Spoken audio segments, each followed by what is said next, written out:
Yes, my peoples, what's happening? Hope everyone's all good and well.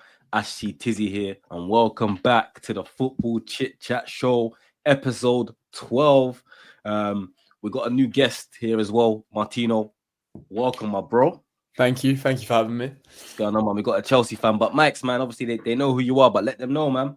I'm retiring. My time is done. I'm not a football fan no more. Yeah. Man, starting off dark. It's your boy Mike. We're back. We're back again. Yeah, Martino, welcome. Big man now. Got a bit of bum fluff on his chin, you know. You know what I'm saying? But yeah, another week. Let's go, man. Come on, man. And Shells, man, welcome back, man. Always a pleasure to have you on here, man. What's going on, bro? Man. I appreciate it. You know already, match day shells or shells. You know what I'm saying? Whatever you want to call me, United fan here. Been going through it this season, but hey, I'm gonna enjoy it today. You know, I ain't gonna lie. Change that up, boy. This is what I'm trying to say, man. But seeing as you said that, you know what? I'm just gonna get straight into it, man. I'm diving straight into it, man. Arsenal v Manchester United, and I'm gonna start in it personally, and I'm gonna say disappointing from our side. I want to give Man United their credit, to be honest with you, because if I'm being honest, I don't really rate Man United this season. Obviously, I rate them as a club, big club, and it's always like no matter what people say about Man United and no matter how rubbish they are, they're still big Man United. They still have that fear factor. When you go to Old Trafford, it can still be sketchy, even though you've seen them get turned over. Many times as well this season. Yeah, many times. But you know what I rate about Man United though, and I think that Ferguson has built that in Man United forever. It's whenever you lot play us, it don't matter what team you put out there, you don't want to lose to us, regardless. It doesn't matter if you're getting thumped by Crystal Palace. When you come up against Arsenal, there's something in Man United where it's like we're not getting turned over today, and we were kind of lucky, to be honest with you. Like, it was a poor performance from us. When I say a poor performance, that's not an excuse of saying it's a poor performance because we had no Saka, we had no this. I'm just saying in general, it was a poor performance. And I think that was due to Man United's hunger there. I don't feel like Man United wanted to be embarrassed. I don't feel like Man United wanted to lose to us. And I feel like it's shown. Obviously, Declan Rice saved us for that goal. But at the end of the game, man, Bruno could have won it again. And that free kick, I'll get onto that free kick after, because David Raya's position was a joke. Boys, you know, if you see that at Market Road and your keeper gets spun like that, it's a great free kick, cool, but come on, the positioning was so poor. You know, you've got to stand a little bit more central in that type of a situation. But nevertheless, great free kick by Bruno. And one thing I want to say, because I've been on the Odegaard train, I've bigged up Odegaard. I personally said I would rather have Odegaard than Bruno. But what I do want to say here, and I put my hands up now, I'd rather have Bruno than Odegaard. And I say that to say this. Odegaard is a great footballer, but he ain't got that bite in him. He ain't got that dog in him. He's not a killer. And I feel like that's the difference between someone like a Bruno and Odegaard. Bruno might not look as great, but when Bruno gets in that final third, you know Bruno's going to try and shoot, or his pass is going to be a killer pass. He's going to try and make things happen, whereas Odegaard's going to kind of pat around. He looks great. He looks amazing, but he's not affecting the game the same way Bruno has. So yeah, man, from my side, I'm disappointed. Well done, Man United. Pretty much a little bit of a boring game, but it kind of did get a little bit more exciting. But yeah, I feel like as an Arsenal fan, we was lucky to get a draw from that. Boys, what do you lot think, man? Mike, I'll go just because you'll give it like Arsenal United. I think you're quite honest in your review, to be fair. I think obviously Arsenal were naive if they thought United were going to go toe-to-toe with them with like PSV in it, because end of the day, regardless of you being about Saka and Havertz, you still have the rest of your team's full first team members in it. So Arsenal still have numerous amount of quality. If you go toe-to-toe with them, you're still going to get turned over. So United's game plan was what I expected. If I was, I'm not overly excited because the brand of football that was played by United was still horrible. Like, I don't want to see us defending for like 70-80% of the game and then relying on counter-attacks and getting chances. But that's just where we're at. And with the context of the season, that's just what we had to do in it. And the game plan worked, because ultimately United should have won that game in terms of the chances we had. We had with Mazzari, that save from Raya, I know he was at fault for the Bruno goal, but the save from Mazzari was mad. And there's not only Raya is saving shots here, he's turning them around out of the danger area. If you look at Onana, yeah, I think Martinelli I know he was offside. Bro, the guy passed it straight back to Martinelli. I don't care if offside, but I've seen this all season with Onana. So big shout out to Raya. On another day, it could have been 2-1. Obviously with a save at the end. But yeah, it just goes down to I'm not even excited. Oh, we drew against bro. Like it's a draw at the end of the day. We didn't win the game, innit? Cool, we played better, whatever. But for me, it's just more disappointing that the season now in the Premier League is over in terms of the title race. When you look at other leagues, it's still going strong. La Liga, Serie A, I think League has just been blown open now. But it just comes down to, again, I've said this on my own personal channel, on my own podcast, that Arsenal, if you strengthened in the window in January, you would have had a greater chance to do what you got to do. Do you know what I'm saying? At the end of the day, Arsenal struggle against low block teams, and it doesn't matter who was there, because you were struggling with, let's say, even with like Saka and Havertz. Not necessarily, you weren't breaking down teams. You know what I'm saying? Everyone knew if you go in a low block, you have a chance against Arsenal, and there's something you need to fix because you're in 5 years in. But yeah, that's kind of my take on the game. It's just disappointing. If anything, Liverpool are going to just win the league. And I wanted Arsenal to win the league. Obviously, Liverpool go and level titles now with Man United. But over the course of the season, they've been the most consistent team. So, yeah, man, that's kind of my take on it. I fully hear it, man. Obviously, Martino, as a neutral, as a Chelsea football fan, I think this season United, I mean, there was a few occasions against top six sides where United have been spun. Spurs at home, 3-0. I remember at the very beginning against Liverpool, really got played off the park. But I remember United-Chelsea, we were in great form. Rob Sanchez cost us a goal with stupidity, and then Caicedo scores a great goal to make it 1-1. But again, that was a game where 1-1 was a fair result, and I'd have taken it as a Chelsea fan. You beat City at the Etihad. There's been, on average, United have actually not been that poor. It's not been like Spurs, who have been getting turned over by every top six team. They've actually been pretty solid against the top six. And I think Raya made some great saves. I think he more than made up for it. Spider Raya, you know.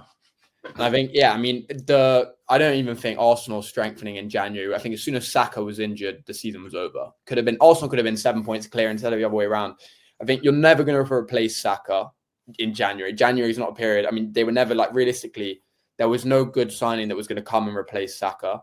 Liverpool this season have been exceptional. The first time we saw them actually get played off the park was midweek last week. Until then, Liverpool have been unbelievable. There's not an area of that Liverpool team which is a weakness, bar depth, but they haven't had any injuries. I'd say left back could be improved, but their midfield is very strong. They've got great rotation. Their attack is obviously what it is. Their centre-backs, that's the most important part of any team. Centre-backs and keeper, they don't give away stupid goals. I think Liverpool, this is a very, very strong Liverpool side that I don't think Arsenal were near. Even without Saka's injury, maybe they could have pushed it a bit and maybe Liverpool could have collapsed psychologically. But I think Liverpool are very far ahead. And the only team that really stands to challenge them next season is Man City, if they come back, or unless Arsenal sign Isak. Because, you know, fundamentally, Arsenal have got the best defence in the league. I think they've got, aside from a Liverpool 2, they've easily got two of the best centre-backs. Mm-hmm. Their Timber's very, very good. Raya's very good.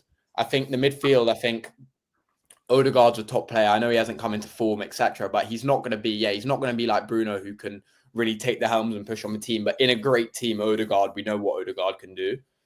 Rice is obviously Rice is obviously a Prem winning quality player. I don't think he's what he's made out to be, but I think he's top class. I think you need another top class centre mid to finish that free. And I think Saka's obviously the second best right winger in the world. He's phenomenal.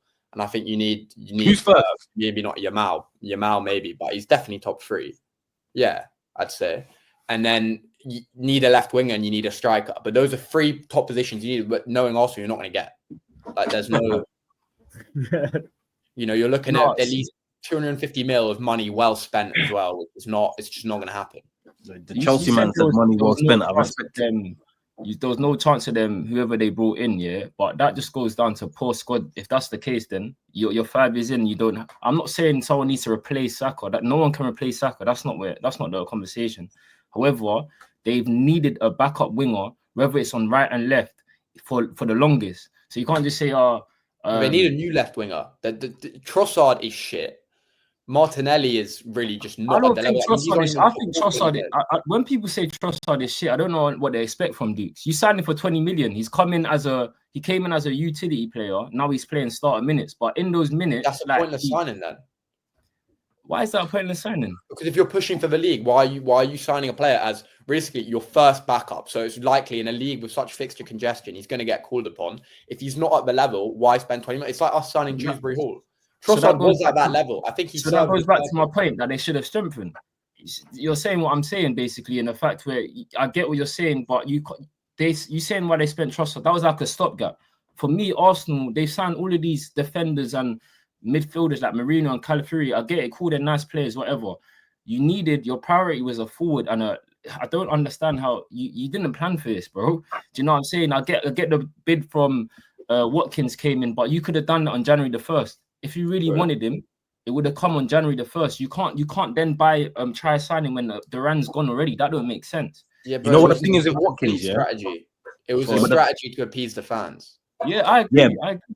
Yes and no, because if you actually listen to like Austin, yeah, who has come out and said Arsenal did bid the 40 million and Arteta did push for that, but it was actually our board that said we're not adding any. Ollie Watkins is worth 40 million and we're not going above that.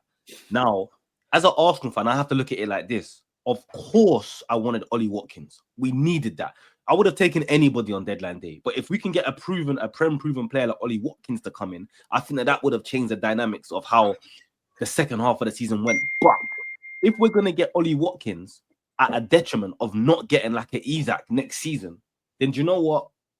I'm happy to kind of throw the season away. I know that sounds mad because in December, November, I wasn't speaking like that. But we're not a club like Chelsea where we're just going to say, you know what, we'll sign Watkins in January, then we'll sign Isaac in the summer. We don't operate like that. The truth of the matter is... with Aubameyang and Lacazette, bro.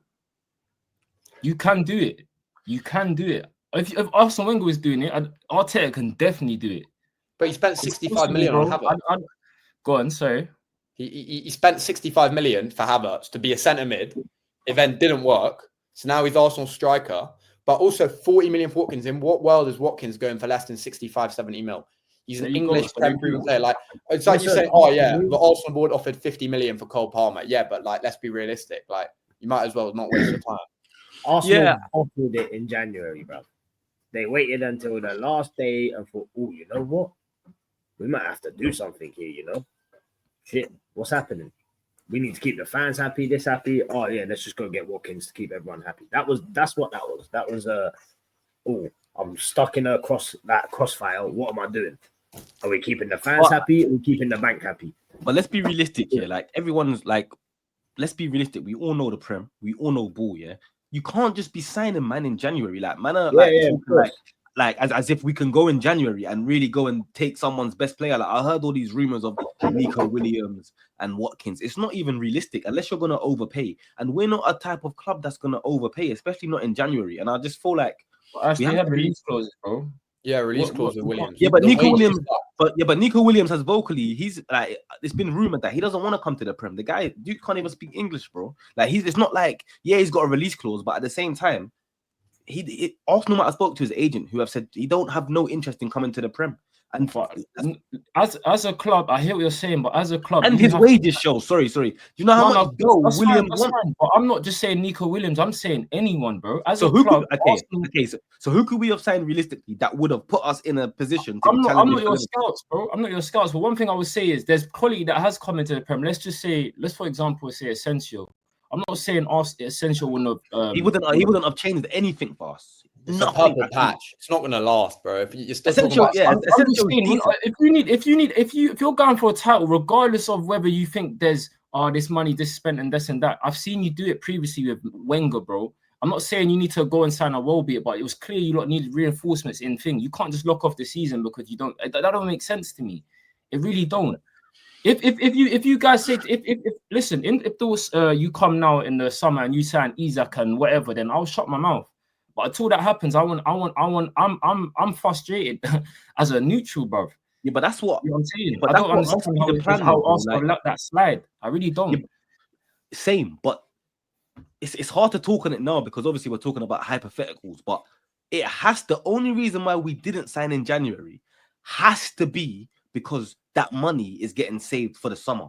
Obviously, it's we don't know. We're gonna find out, and time will tell. But there can't be no other reason. Otherwise, we would have just spent that extra money on Watkins. There must be a list where Arsenal are looking at. I'm hearing people like Gyökeres and Sesko and Isaac and all of that. Arsenal must have players where they've spoken to their agents or whatever and said, you know what, we're going to come and get you in the summer, because it doesn't make no sense for us to have no striker in January to bid 40 million for Watkins, knowing that that's going to get rejected. Forget the whole, if you offer the extra 65, we was never going to offer 65 million for Watkins anyway. But as Arsenal do in every transfer window, we do that little rubbish bid like we've done for Luis Suarez. What was it, 40 million and £1 or 1 pence or something like that? We do that kind of nonsense bid just to kind of say, you know what, we tried. But the truth of the matter is you can't gaslight me with we tried when you're just putting in silly bids for players that are not going to get accepted. And I just feel like there has to be a bigger picture for Arsenal in terms of a striker. If you saw the press conference the other day when the guy asked Arteta about a striker and are you out of the league, and he just stormed out. Like, I saw a man that was like he was hurt. Like you know the ones when you lose the game at market and you don't even say bye to the man, them you just cut. His head was gone. But I personally believe that's because Arteta did want a striker, and I believe Arteta did push for that striker. But I believe that even though you're saying, yeah, Wenger done it, bro, let's not beat around the bush, bro. Arteta is not Wenger, bro. Arteta does not have the same power that Wenger had at Arsenal. No matter what you think of Arteta, he can't go to the ball. He's been backed more. No, but 100%. It's a whole different, bro. It's a whole different time scale, though. Like, Wenger would have got back to the same as Arteta's getting back now, bro.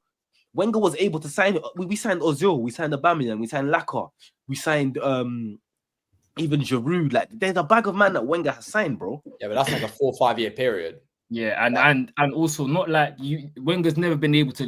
Here's 100 million. Take this player. That's never happened. Yeah, this is why I'm disappointed, because the football world has changed, though, bro. Like the money dynamic has changed. That's what I'm saying, though. When you sign Rice for 100 million, I'm cool. Arsenal are big boys in this market. They're just 100 million, cool. You saw City, they're going through a period now where I'm not saying you should have spent 200 million, but I just thought Arsenal now, with that level of signing that caliber of player, spending 100 million, I thought Arsenal were cool. You man are veterans in this thing now. You've got your stadium there out of the way. Football's running good again. Feel good factors back at Arsenal. Do you know what I'm saying? I'm just disappointed, fam. That's just me in it. But hey, we'll come back to this in the summer, and we might be having a different conversation in it.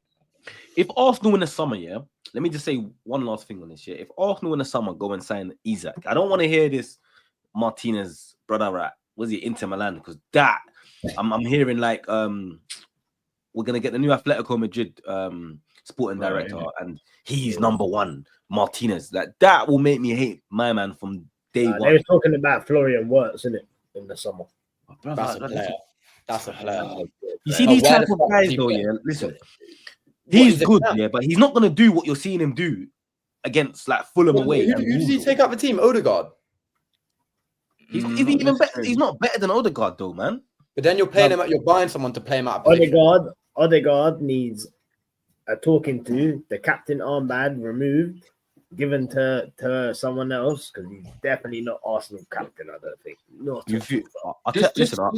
Just to touch on that, what is your opinion on the whole Ash made a point on the whole Odegaard Bruno thing? Just, I don't want to skip it before we get away from us. No, right now, if I had to go, boy, Bruno, this guy's got a bit of passion and fire about him, innit? Like, he's got a bit of grit. Do you know what I mean? Also, like, we're seeing Odegaard for the first time in a team whose attack is as dysfunctional as United's has been the last 2-3 years, and we're seeing Bruno outperform Odegaard when they're both playing in a similar caliber of attack. Up till now, Bruno hasn't had the luxury of having Saka next to him. Bro.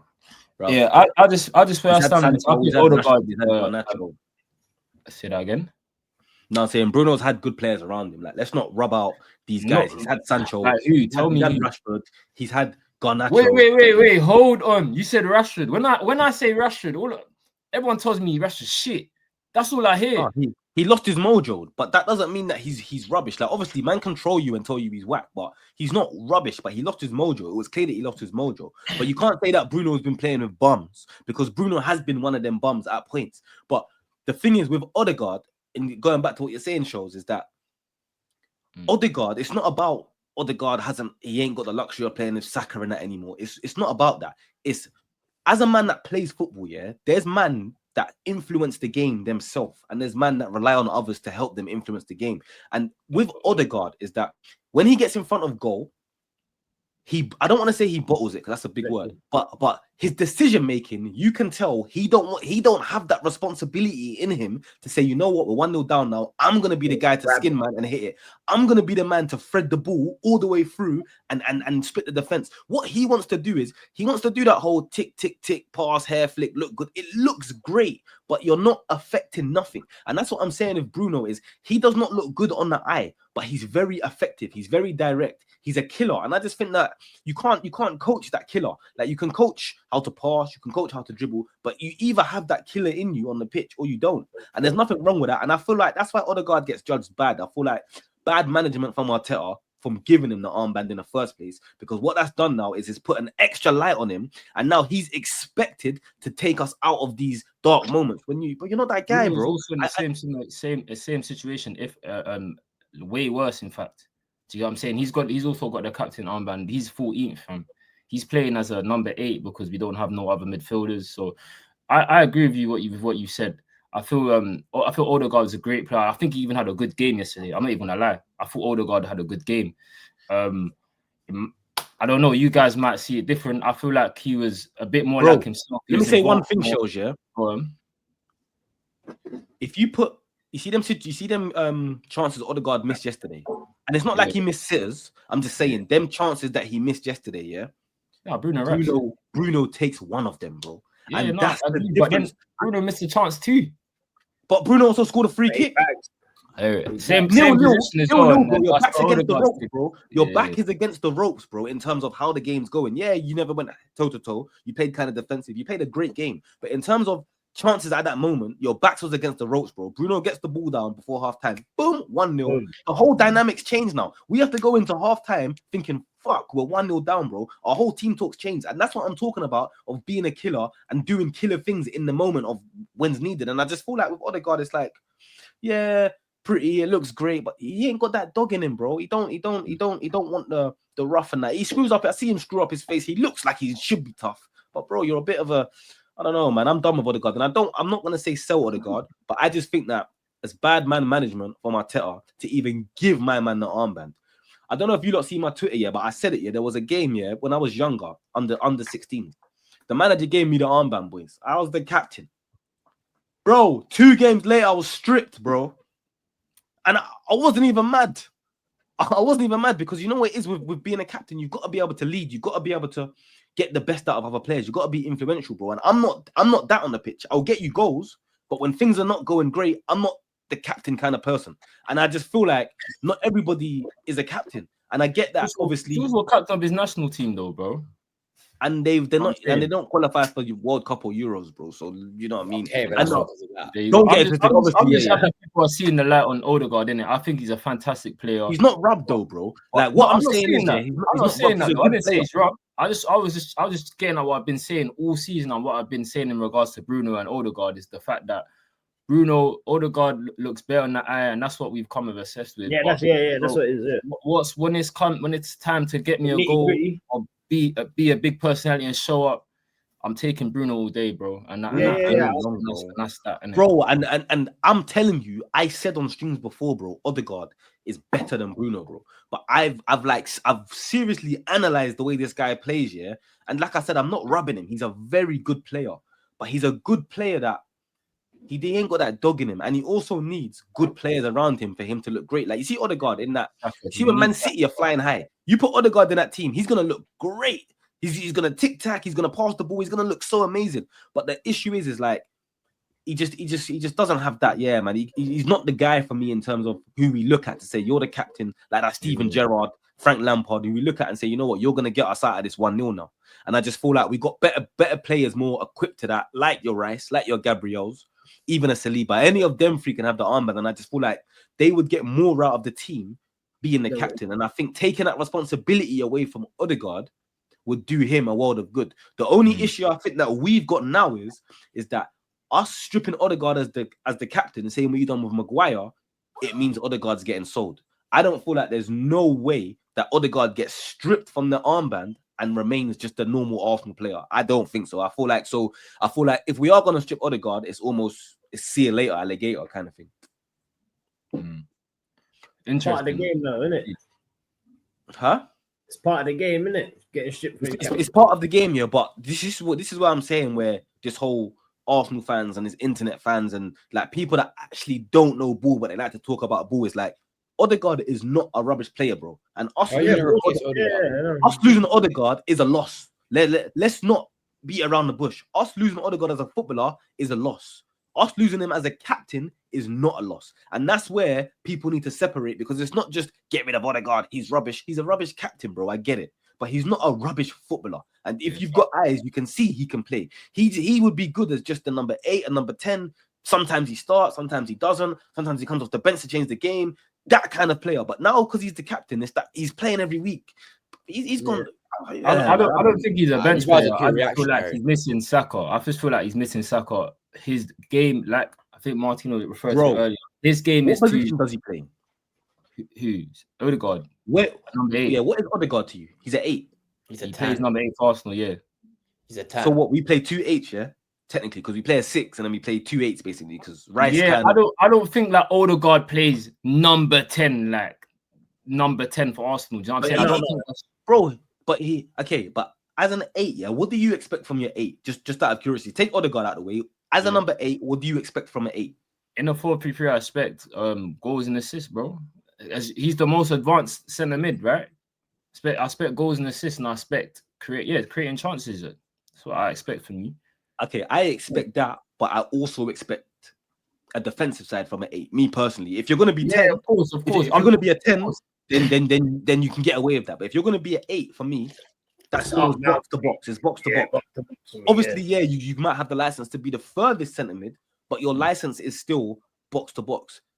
Odegaard, I've never seen a guy win a 50-50 in my life, bro. He's a good presser, though. Odegaard is a good presser. Bro, he presses how I press. You know, like, and I say it like this, is like you're pressing you're making it look like you're pressing, like you are pressing, but you got no intention to win the ball, bro.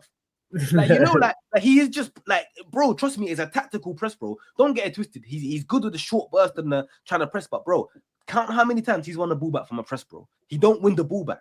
Don't get it twisted. He gives the other players behind him that I go, you go, I go, you go. I get that.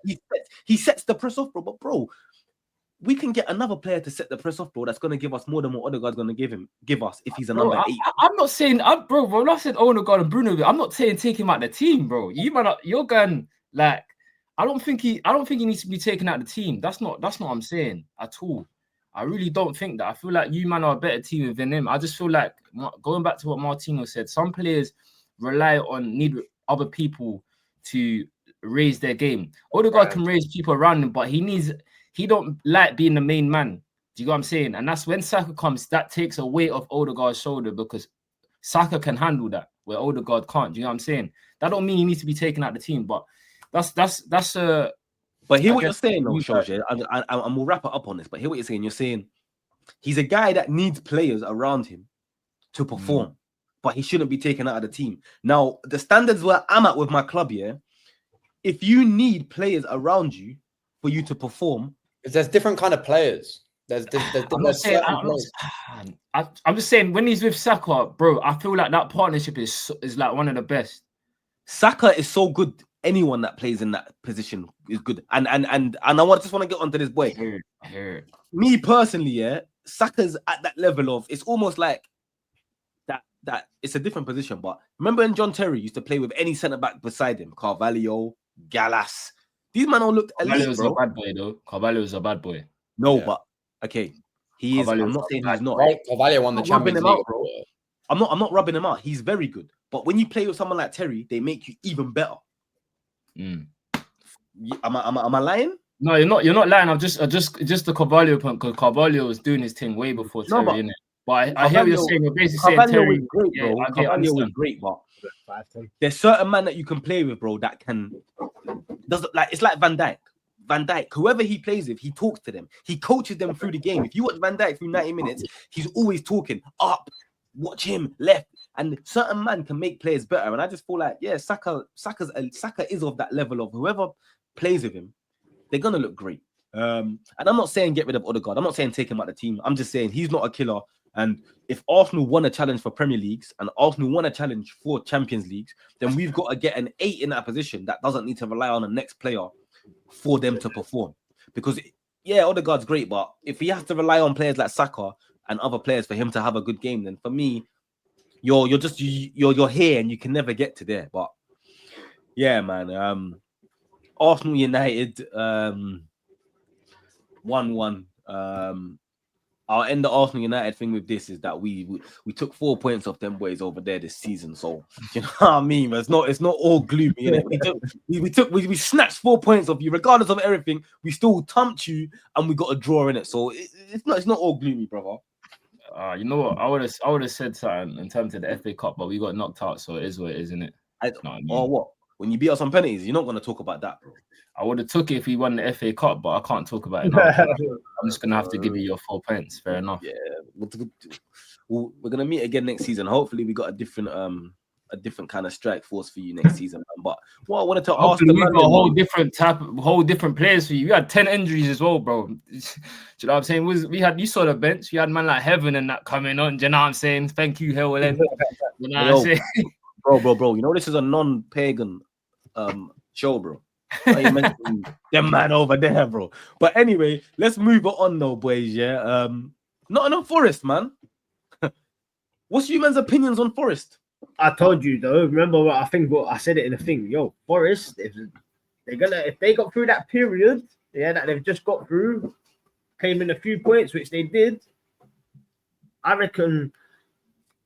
What is that? I think that I heard some guy say he broke it down on TalkSport and it was quite good. It was like 22 games or something between teams in the Champions League fighting positions. Yeah, and he said that if they win something, and if you actually look at who they've got next as well, it's actually quite.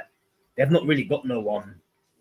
None of the big boys standing. Do you know what I mean? Like that, they're gonna have to worry about taking points off City, taking points off Arsenal. Who else they take? They take points off United. They beat United. You're asking ridiculous questions. Like, you know what I mean? They're in the smooth bit, but this is the part where they could bottle it. This is the part, where they've got through the hard bit. Like, oh yeah, hard bit's done. You know what? Let's take our foot off the pedal a bit. Next thing you know, they've lost 2 games, and they're like, oh shit, what's happening here? But now, to be fair, I think if they carry on the way they are, they'll be all right. I reckon they're definitely getting European football this season. 100%. Yeah, definitely. Martino, what do you think of Nottingham Forest this season, man? How do you think it's going? Because I think in the beginning of the season, I think I looked at the league table for last year. They finished 1 place above relegation. You know that? Yeah. They was. That's why I'm like, huh? I'm confused. But yeah, Martino, what do you think of this whole Nottingham Forest situation, man? I think I don't think they're going to come in the top 4, but I think I agree. Actually, I agree. But I think on merit, their team is definitely better. I mean, if you look at their team, right? I think Wood is having the season of his life. I don't think he's all that. But I think aside Wood, I think Hudson-Odoi is a solid winger. He'd start for Arsenal on the left, I think. I think Odoi would start in his current form over Martinelli. Brother, I think I would definitely start Odoi over Martinelli. Brother. Oh, sorry, let me not even cut you. Sorry, continue, bro. Then I think Gibbs White is a top player. That's a easily top 4 quality player. Top player. I think the centre backs are unbelievable. I think Murillo is class on the ball. He's solid. Milenkovic next to him gives him the height that he doesn't have. It's a great pairing. Sells has probably been one of the keepers of the season so far this year. He's been top class. Aina's solid on the right. The left is not. They're not great on the left, but that's it's a team like. Who's that centre mid? Who's that centre mid brother they got? The one they got from Atlanta or whatever, or someone in a deal last season. Yeah. No. He got him with Freuler though. That Dominguez. He's a serious midfielder this season, bro. He's inconsistent, but yeah. He was, no, I think they are like, they've been lucky with injuries. Chris Wood's not going to replicate this form. I think they can easily establish themselves as a solid. Why are you on Chris Wood so much, bro? Nah. I don't know. Like he's been great this season. Not even just this season, you know, is his goals. Like Burnley, Newcastle. Bro, like he scored goals in all striker. Prem's. Say that again? He's a 10-goal a season striker. Yo, that's good though. That's good. That's the mid-table. That's what you want. I'll take 10 goals at United, bro. Give me a 10-goal strike. I'll take it, bro. Big man thing. Listen to what you man are saying. In a 38-game season. Yeah, exactly. 38-game season, you're taking a 10-goal a season, number 9. For mid-table, that's very good. That is very good. Yeah, I mean, it's very good. And I wanted to going back to Nottingham Forest. Yeah, I don't think like any coincidence why they're doing well. Martino break it down well. Their squad is very balanced, bro. If you look at their centre back, they have a great centre back pairing, yeah, in Milinkovic and Murillo. Do you know what I'm saying? You got Aina, who's a very good wing back at this stage of his career. I think Nico Williams is okay, nothing special they can upgrade in there. But then they have still within Dominguez. Sometimes Yates goes in there, and Danilo. And then they got flying wingers, bro. Alanga, he works hard for the team, good presser. He's got that. You got Anderson as well. Anderson's unreal. Yes, that's it. Anderson as well. Anderson is a baller. I'm saying he got. I think it was at 40 million. Everyone was raising eyebrows. It's bad money. He's gone into Nottingham Forest and been the mainstay. And then they got a reliable striker in Chris Wood. Not that he's also scoring goals. He's bringing other people into play in it. And then you got Hudson-Odoi, who's a wonder kid. Do you know what I'm saying? And he's finally now showing the ability that he was supposed to show earlier in his career. So I feel like they got the amazing balance in that squad. And it'll be a challenge for them next season going into Europe, because you know how when you play 3 games a week, all of a sudden it's a mad thing compared to playing 1 and the occasional 2 games a week. Do you know what I'm saying? So we're gonna see in it.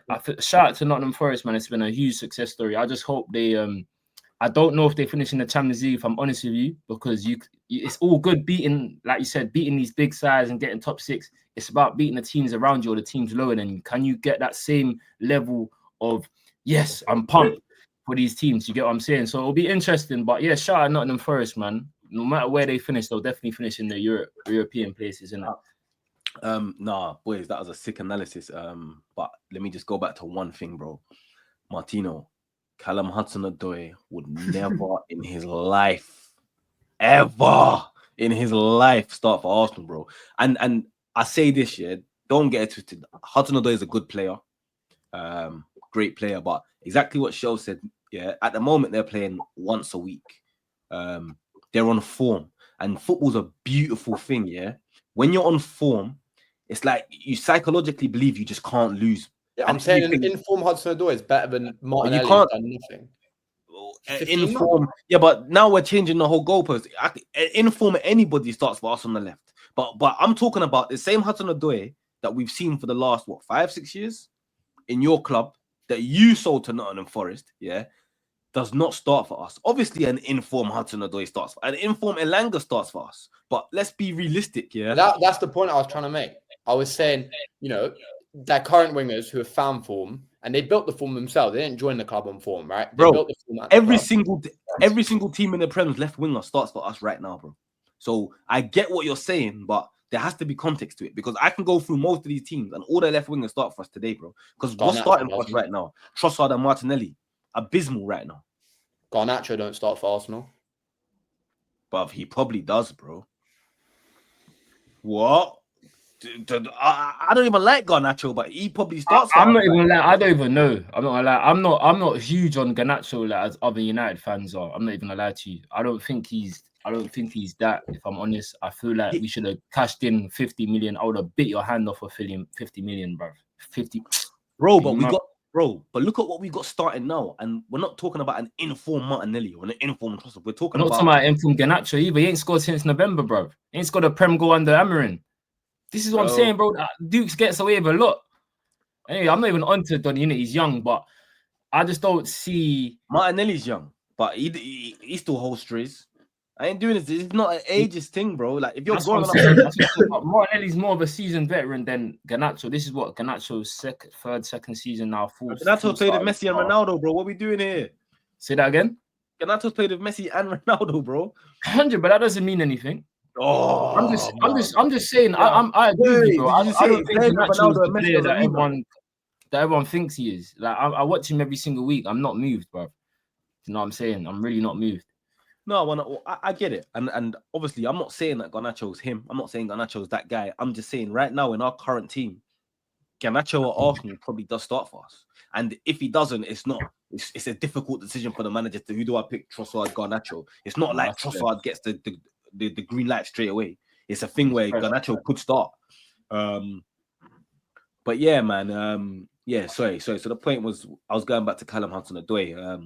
Yeah, an informed Hudson-Odoi does start, but football, like we've all played the game. Football's a beautiful thing, and you can have a purple patch, you can have form, and that. If Callum Hudson-Odoi next season goes and tears it, and Nottingham Forest are still up there and that, then you know what? I'll give him his credit. But I'm not rating a man or judging a man off of one season where the whole team is playing great, but I've seen man play for 3-4 years. And the Hudson-Odoi is not rubbish, but I don't think that a Hudson-Odoi is a better than a Martinelli, an on-form Martinelli.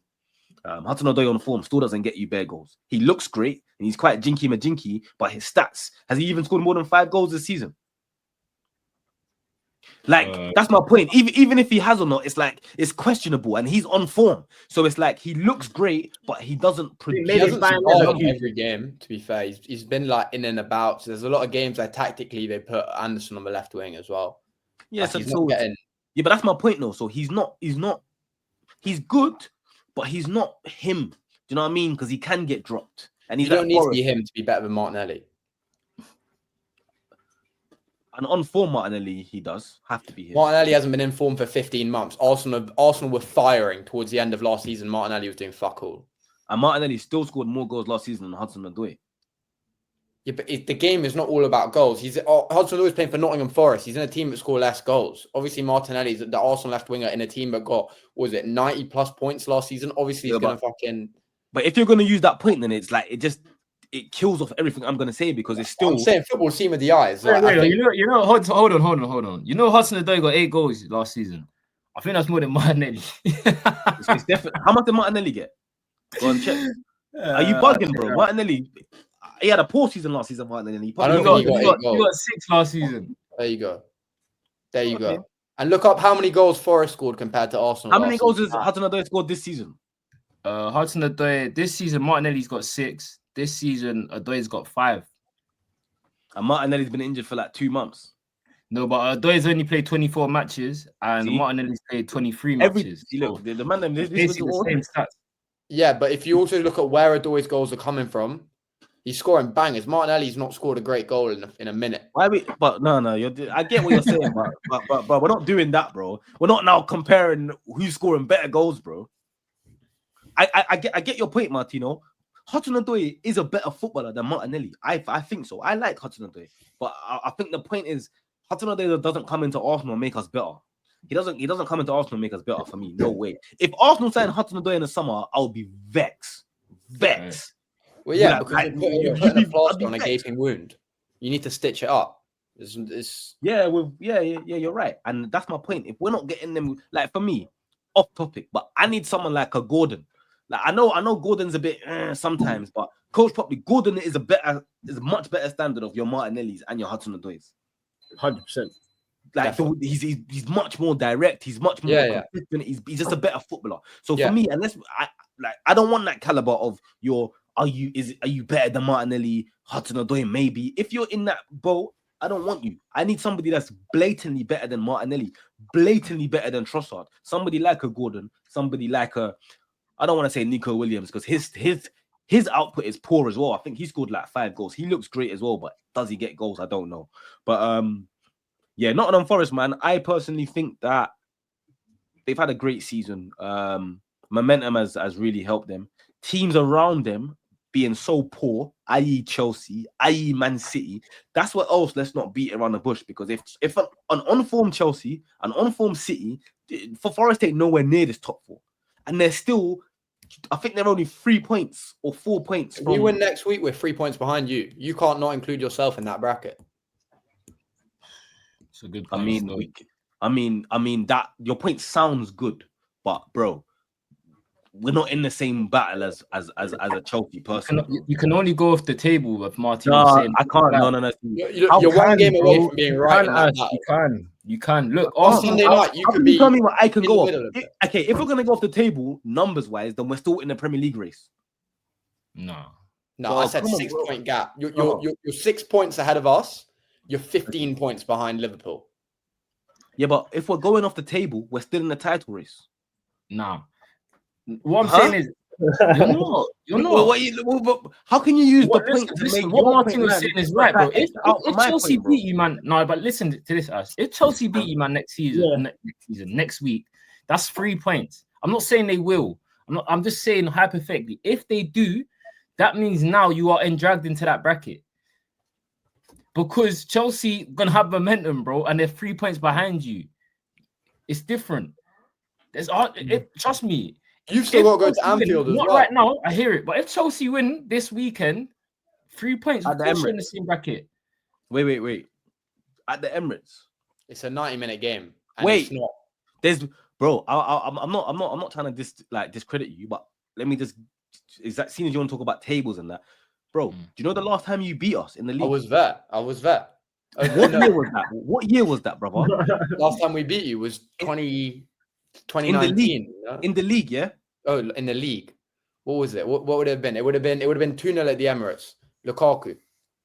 Oh yeah. I remember. Do you remember when he come, bro? And everyone was like, "Bro, Lukaku's looking mad." Like this ain't the same. They had us to win the league. I remember the game. Just won the champs. Do you know how many? Okay, so what year was that you last beat us? That was what? That was the year after Champions League. That would have been what? 22-23. It's 2022, bro. Yeah, 22-23. That was September 2022. But you beat us in 2022, so yeah. Cool. And the last time we went to the Emirates, we held 5. That's another one. Hey, it's all hypotheticals, isn't it? I'm just saying, if Chelsea do get a result, like it's not wild to say you'd be in the same bracket if Chelsea get a result. But no, you are in the same bracket. No, but wait, hear this though, shows, because I think that maybe I never explained it properly. Yeah, so we're in the top 4 bracket. We're not in the Premier League race. We're in the top 4 race. Yeah. I'm saying that Forest are not gonna make top 4. Okay. At all. That's my standpoint. I said that Chelsea are too strong, and I think Man City are too strong. Okay. We're not dropping out of that top 4 for Forest, bro.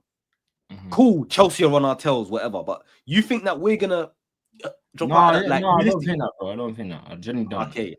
I genuinely don't. I was just talking about Chelsea. If Chelsea win, in that. Yeah. I hear that. Chelsea are on our tails. Chelsea are on our tails, and it could. If we lose against you lot, it could be peak. But me personally, I can't. There's no way I can see us dropping out of this top 4 to Forest. Cool. Chelsea might get within close in distance, or they might even finish above us. That's great. But I still don't think that we won't. We're not going to win next week. No.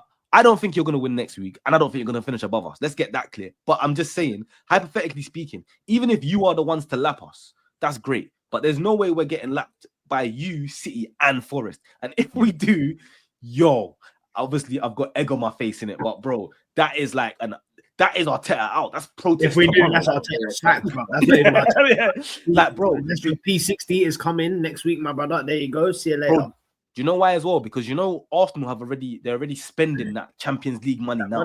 They're already doing their summer transfers on when we qualify for Europe. So if Arteta then gets lapped by Chelsea, City, Forest, bro, good night, bro. Good night, bro. But yeah, boys, I wanna end it on a quick one. Quick one. I know certain mans can't get involved in this conversation, bro. But let's talk about the Champions League quickly, man. Arsenal, obviously, we got PSV 7-1. We're probably gonna get Real Madrid. Be realistic, boys. Arsenal, Madrid, man. Do you see us overturning that? He has coming out second legs, man. Do you know what it is, bro? It's not even that. It's not even more so Arsenal chance. Go on, you go first, Max. You're also. I was gonna say. You know what? knowing this Arteta, brother, and this squad will do some dodgy shit, end up beating them 2-0 or something at Bernabeu, and then winning 1-0 at the Emirates with no striker, no nothing. Some Miko Moreno will score. He's not Tuchel. My brother, who needs to be Tuchel, bro? Well, that's what Tuchel did to Real. But also, this is a stronger Real team. This is a Real team, but really is the bells and whistles. There's no. They rock up to the Bernabeu with a front three of Nwaneri, Marino, and Martinelli. Yo, have some faith in Nwaneri, because let me tell you, bro. Yeah. I lie. Don't try to do that. Don't try to put Nwaneri in the same boat as Marino. He was missing. Nwaneri's a baller. He was missing on the weekend, though. So I'm saying, everyone can have a missing game. He's 17. But let's say he's 17. He's raw. Like he's not gonna. That's what I'm saying. It's all good doing it at home in Emirates, blah blah. Bernabeu away.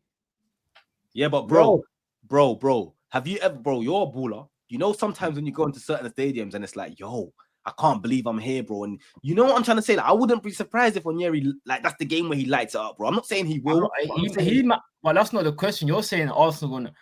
Onyeri can light up all he wants. I just don't see Real Madrid got this thing. Like, I don't think that the Real Madrid of like the previous Real Madrid. I feel like there's still an imbalance with like the Mbappe, Vinny situation.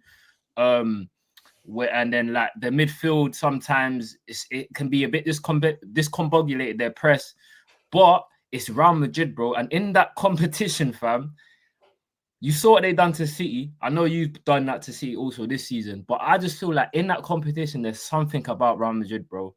You can dominate the game for 80 minutes, bro. They can win a game in 2 minutes, Real Madrid. It's mad. Literally. So I don't know, man. I don't think Arsenal have a chance there, if I'm honest with you, especially with the injuries and stuff. I think you'd be stupid to count them out because you know you can easily. Real Madrid haven't won some of their games against the smaller teams in the league. But they don't treat those games how they're going to treat this time. That's my point. You see what I'm saying?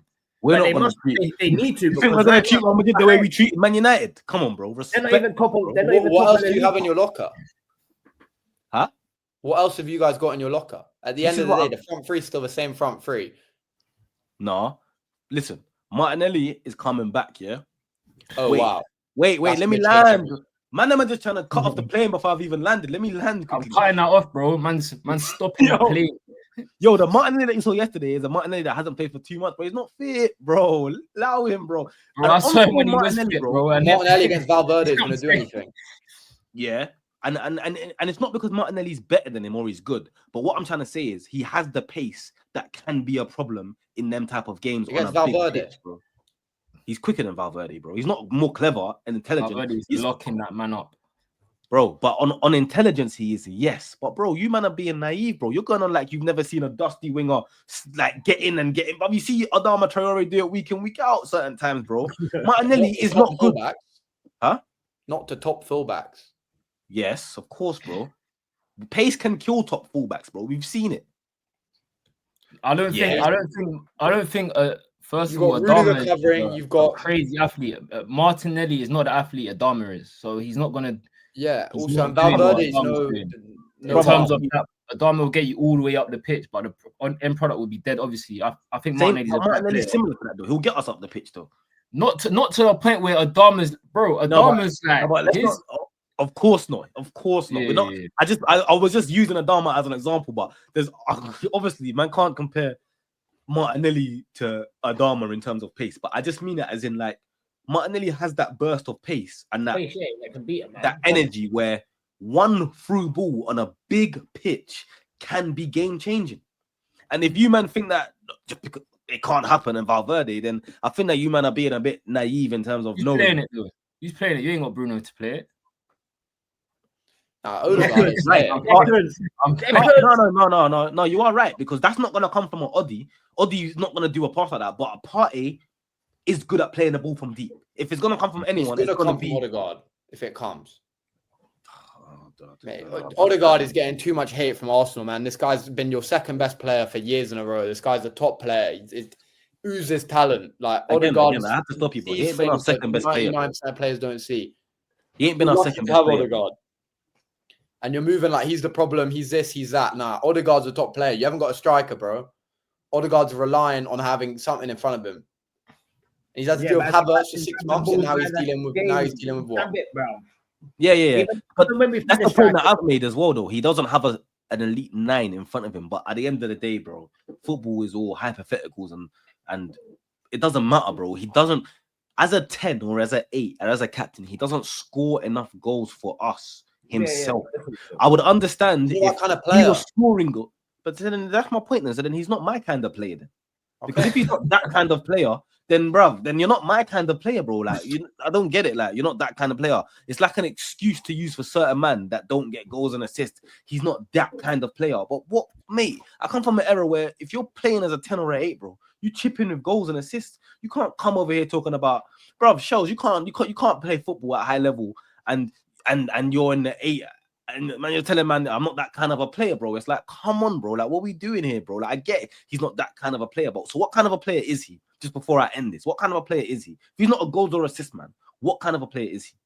I feel like he does get assists, but I just feel like he's like yesterday. You saw like he's so good in the passes and the build up and stuff, but I like he does those chip through balls and that, but. I think Odegaard is an amazing player. I'm not saying that. I was just bantering with the whole Bruno thing. I think he's been like top 3 players for you, man. Top 4 at least. You know what I'm saying? Gabriel Saliba, Saka, whatever. He's been the mainstay. He's got an incredible partnership. You say to Martino saying he needs an elite 9. What 10 in the Prem has an elite 9? Foden. Okay. Outside it, Palmer ain't got an elite 9. Bruno ain't got an elite 9. So it's like. Yeah, but this word elite though. Take away the word elite. They just need a good 9. You don't need an elite 9. You need a good 9. These men have good 9. And you've seen what's happened to Palmer since Jackson's not in the team anymore.